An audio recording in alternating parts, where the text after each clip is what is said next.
Sebuah penelitian mengungkapkan untuk menjadi orang nomor satu dalam suatu bidang tak harus menekuni satu bidang saja. Jurnalis dan penulis Amerika David Epstein setuju dengan fakta itu. Dalam buku terbarunya berjudul Range, David Epstein percaya kesuksesan dapat diraih seseorang tanpa mengenal usia dan seberapa lama ia menekuninya. Berikut 5 alasan kenapa kamu harus membaca buku ini. Yang pertama, penelitian terhadap orang sukses. Penulis memberikan contoh pemain golf dunia Tiger Woods yang sukses berlatih golf sejak ia belum bisa berbicara, serta petenis dunia Roger Federer yang memulai banyak cabang olahraga sebelum ia terjun ke dunia tenis saat usia 16 tahun. Yang kedua, belajar dari tim. Saat kamu berada dalam sebuah tim, jangan hanya berfokus pada apa yang kamu kerjakan, tapi lihat yang orang lain kerjakan agar kamu memahami keahlian lain. Yang ketiga, berpikir kritis. Pembaca buku ini diajak berpikir kritis dan memanfaatkan kesempatan yang ada. Banyak peluang yang bisa membuat orang sukses dalam berbagai bidang. Yang keempat, memperkaya keterampilan. Memiliki banyak keterampilan memudahkan kamu dalam bekerja untuk mencapai jenjang karir yang bagus, dibanding mereka yang hanya memiliki satu keterampilan saja. Yang kelima, ringan dibaca. Buku ini ringan dibaca bagi siapapun yang ingin mengejar cita-cita. Langkah-langkah yang dijelaskan penulis tak menggurui pembacanya. Itu tadi buku pilihan di segmen Bicara Buku kali ini. Jadi, buku apa yang kamu baca pekan ini?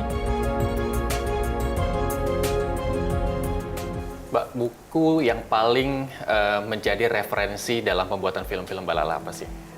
Kebanyakan sih buku-buku script writing kayak Maki dan lain sebagainya gitu. Tapi juga ada spesifik buku yang memang dibaca untuk film tertentu. Misalnya Tabula Rasa, dan sekarang juga lagi bikin film makanan, Real Food. Jadi essay tentang film-film makanan dari tahun 40-an sampai sekarang. Terus juga Wiro sempat baca beberapa buku, salah satunya buku Marvel, dari Marvel into film, karakter superhero kayak apa gitu dan lain sebagainya. Baik, ada kabar mengejutkan dalam ajang Oscar kemarin begitu ya, ada salah satu film mewakili Asia begitu, Korea begitu menang dalam Oscar begitu. Kalau Mbak Lala lihat ini, apa yang bisa dipetik dari hasil Parasite untuk Oscar? Iya, kita sih merayakan sekali gitu, karena pertama kalau buat saya itu satu apa ya, lompatan luar biasa buat kita di Asia dan memberikan hope buat kita, harapan buat kita di Indonesia.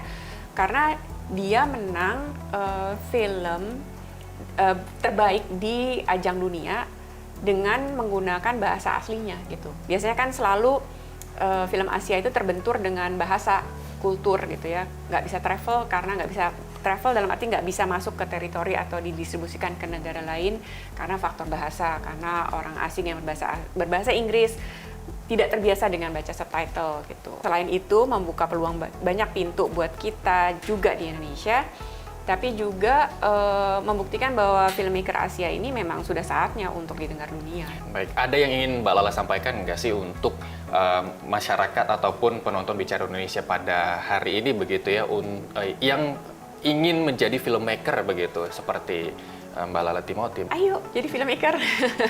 Lebih banyak lagi yang mau jadi filmmaker, sangat baik, apalagi yang perempuan, karena perempuan masih tidak terlalu banyak di perfilman Indonesia.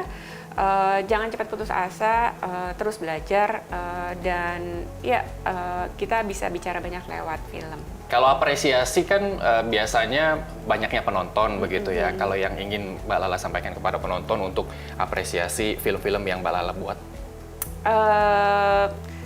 Terima kasih tentunya gitu ya, karena sampai sekarang masih banyak sekali penonton yang masih percaya sama film Indonesia dan juga film dari Alfred Pictures.